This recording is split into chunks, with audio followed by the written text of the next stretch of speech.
aturan main yang di SD itu juga akan berubah. Contoh di perguruan tinggi sudah nggak ada lagi evaluasi atau tes tulis pilihan ganda, itu sudah nggak ada, nggak mungkin lagi kan gitu. Contoh, semua itu sudah mulai paham, jangan sampai kita terlambat karena risikonya besar. Anak-anak yang dipaksakan di usia ini itu, mereka akan optimum nanti di usia kalau nggak kelas 5 atau diajak ke kelas 2. Biasanya dia udah akan sekolah.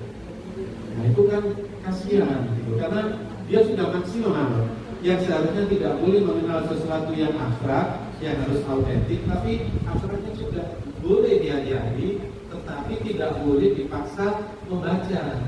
Jadi ibu yang tunjukkan bahwa ini loh ibu begitu, ayah ya ayah, gambar yang sesungguhnya bukan menghafal A, B, C, bukan menghafal huruf 1, 2, tidak gitu. Harus yang kontekstual, yang autentik, tidak lagi abstrak. Belum waktunya. Maaf, saya juga saya punya cucu sekolah di SD. Ternyata diikutkan olimpiade. Saya telepon kepala sekolahnya, tapi dulu, belum anaknya pandai, bukan masalah pandai, itu keinginan guru atau keinginan anaknya. Saya bilang begitu. Kalau keinginan anaknya, saya seperti apa cucu saya ikut lomba matematik. Tapi kalau itu keinginan gurunya, mohon maaf, jangan diikut sertakan. Jadi mereka tidak punya gitu. Kalau dipaksakan seperti itu, ada sesuatu yang hilang. Dia tidak mampu mengeksplor diri yang sesungguhnya. Nah, maka dari itu langkah awal itu harus dilakukan asesmen dulu. Kesiapan sekolah seperti apa? Ternyata anak-anak ini memiliki kecerdasan yang lebih cepat dibandingkan yang lain. Nggak apa-apa, itu dipaksakan, dikit. Tapi kalau mereka tidak memulai kejelasan pola pikirnya, ranah pikirnya itu lemah, lalu Bapak Ibu paksakan itu, dia bisa stres di awal. Maka passion yang lain nggak bisa.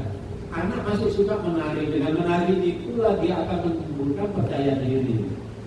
Bapak Ibu mau nggak punya anak pintar tapi disuruh kemana-mana nggak berani? Bayangkan, itu kan korban dari. Ingat Bapak Ibu, pendidikan sejati itu adalah kita hanya memfasilitasi fitrah masing-masing. Kita tidak boleh berkontribusi memaksakan, apalagi istilah sampai keputusan mereka harus jadi ini, jadi tidak boleh. Fitrah itu Allah berikan kepada masing anak itu sudah. Mereka dibiarkan saja udah pintar kok. Justru kadang-kadang yang merusakkan gurunya, ya kan? Jadi ini kita perlu sadar, Bapak Ibu nggak apa-apa. Cuman ini kan butuh waktu. Saat nanti anak itu di SD, itu para guru SD-nya akan mengatakan Aisyah 2 batang itu luar biasa. Ternyata anak-anaknya sekarang peringkat 1 semua itu waktu itu. Padahal dulu nggak bisa nulis, dia nggak bisa berhitung. Coba sekarang diteliti. Anak-anak yang pandai menulis dan menghitung itu saat ini jadi apa mereka? Itu kan belum pernah Bapak Ibu melakukan penelitian, ya.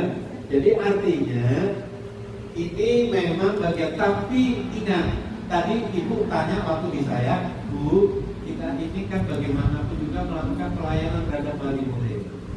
Tidak boleh itu kita tidak layani yang ingin kalistum itu. Tetap difasilitasi, tapi tetap jangan lupa harus dibarengi dengan attitude itu dengan baik. Contoh anaknya hafalan Quran, lalu disendirikan. Sampai kadang-kadang waktunya sholat, nggak usah diganggu itu.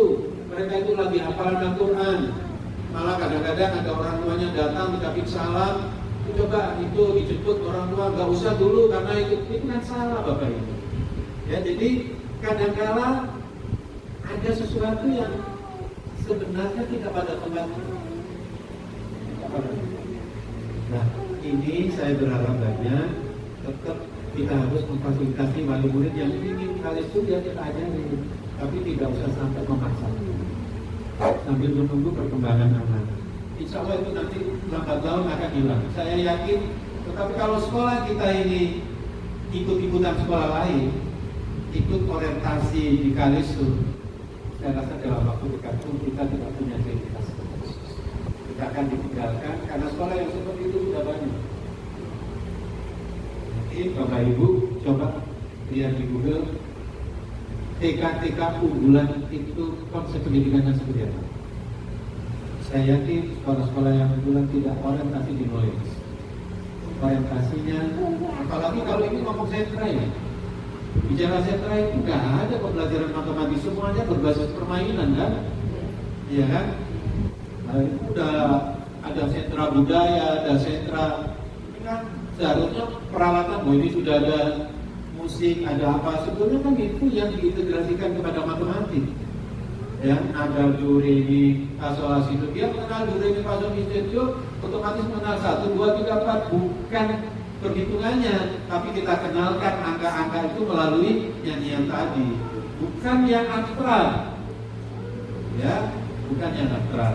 Penjumlahan boleh, tapi kan harus autentik. Dulu masih ingat, ada betting 4 atau ada kelereng 4 ditambah 4, berapa kelerengnya yang dihitung, bukan hurufnya 4 ditambah 4. Semuanya tidak boleh yang abstrak. 4 itu seperti apa? Nggak boleh. Anak harus wujud dulu yang real. Coba hitung itu, kaki ayam itu berapa? Kalau ayamnya 2, coba kamu hitung itu berapa? Semuanya autentik. Ya. Karena kalau anak-anak udah diajari seperti itu, kasihan mereka. Kasihan. Jadi tidak boleh mengenalkan binatang, Pak. Diajak nonton di kebun binatang, dikenalkan, tidak boleh gambarnya. Ya.